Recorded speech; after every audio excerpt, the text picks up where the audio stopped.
ajaran iya di Tasik Gunung Galunggung teh di mana syariatna di dieu hakikatna di dieu dinu diri urang sadayana. Urang Sunda boga filsafat tilu, alam bihari, alam kiwari, jeung alam poe isu.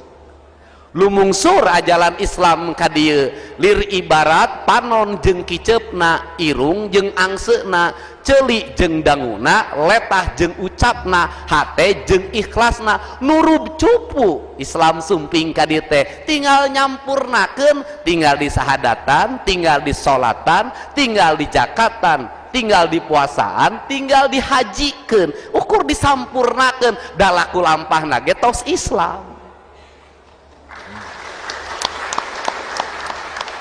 Jadi kulantaran laku lampahna tos Islamnya atos da urang Sunda mah lamun nyarita Islam 100% urang Sunda mah Islam.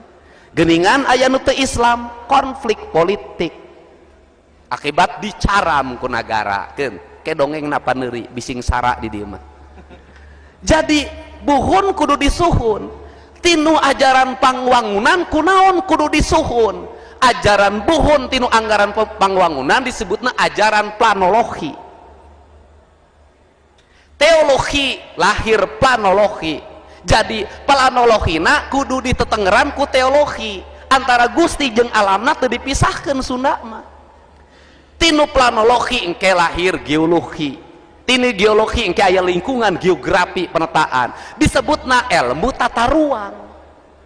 Ilmu tata ruang teh prasyarat ngawangun pamarentahan.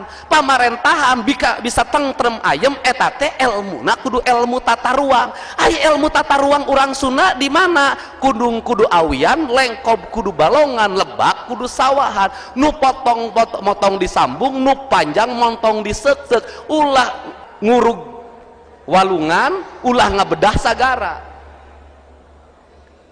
Di mana ajaran ieu? Di Tasik.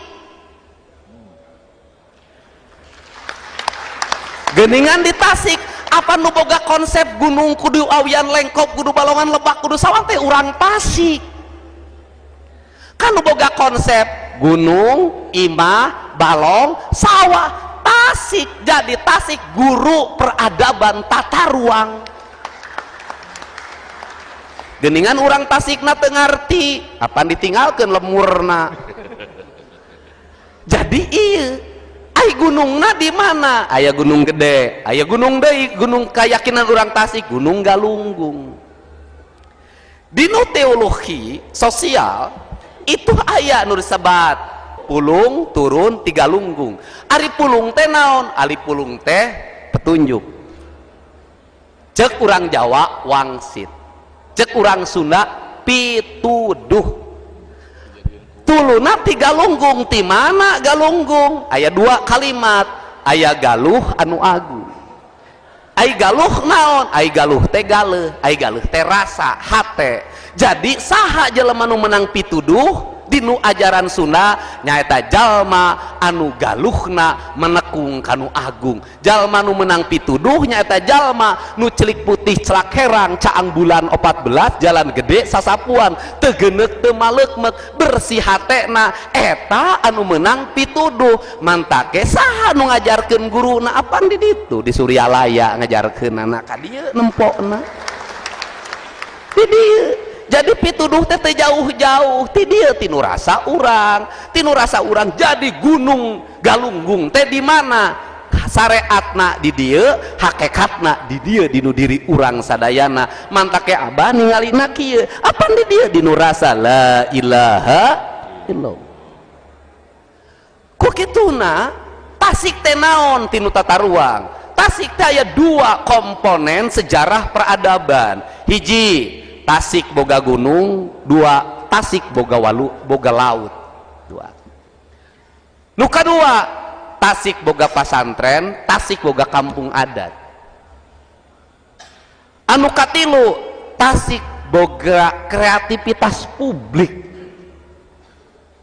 Di mana kreativitas publik peradaban naon nu diangkat ku Tasik? Peradaban Awi. Awi cek haidah ilmu gitu, katauhidan anu dipelajari tinu pendekatan kabudayaan sauda disebutna rawayan jati. Ari rawayan jati teh naon? Ari rawayan jati teh diri urang nu sabenerna, ilmu tangkalna naon? Awi, disebatna congo nyurup kana puhu. Ari congo nyurup kana puhu teh nyaeta manusia anu lebet kanu kaidah insan kamil, manusia paripurna, cek bahasa kolot kaluhur sirungan kahanap akaran.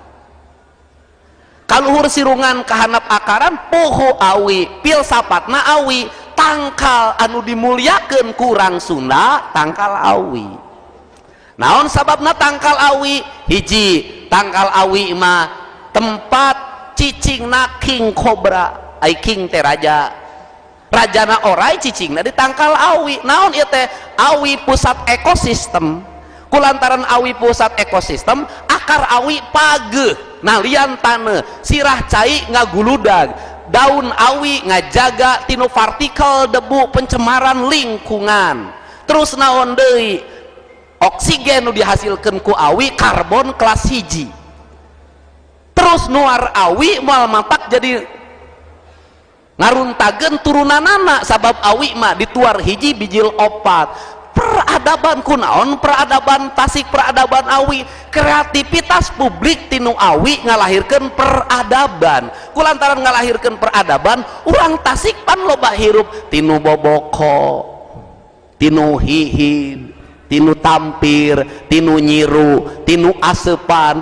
Ieu peradaban ayeuna dikembangkeun deui. Kuring tiba heula ti zaman jadi Bupati Purwakarta, tapi ka ayeuna tiap kuring boga ngawangun nilai-nilai seni estetika bangunan, pasti ahli bangunan awi urang Tasik.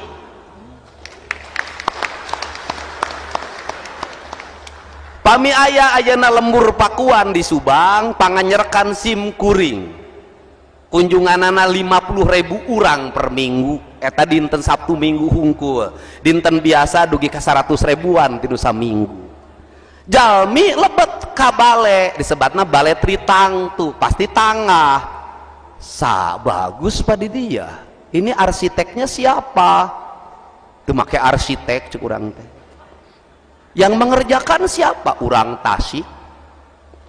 Bagaimana? Ya tinggal diajarkan saja. Ngambil ajaran budaya Kampung Naga, ngambil ajaran budaya Cipta Gelar.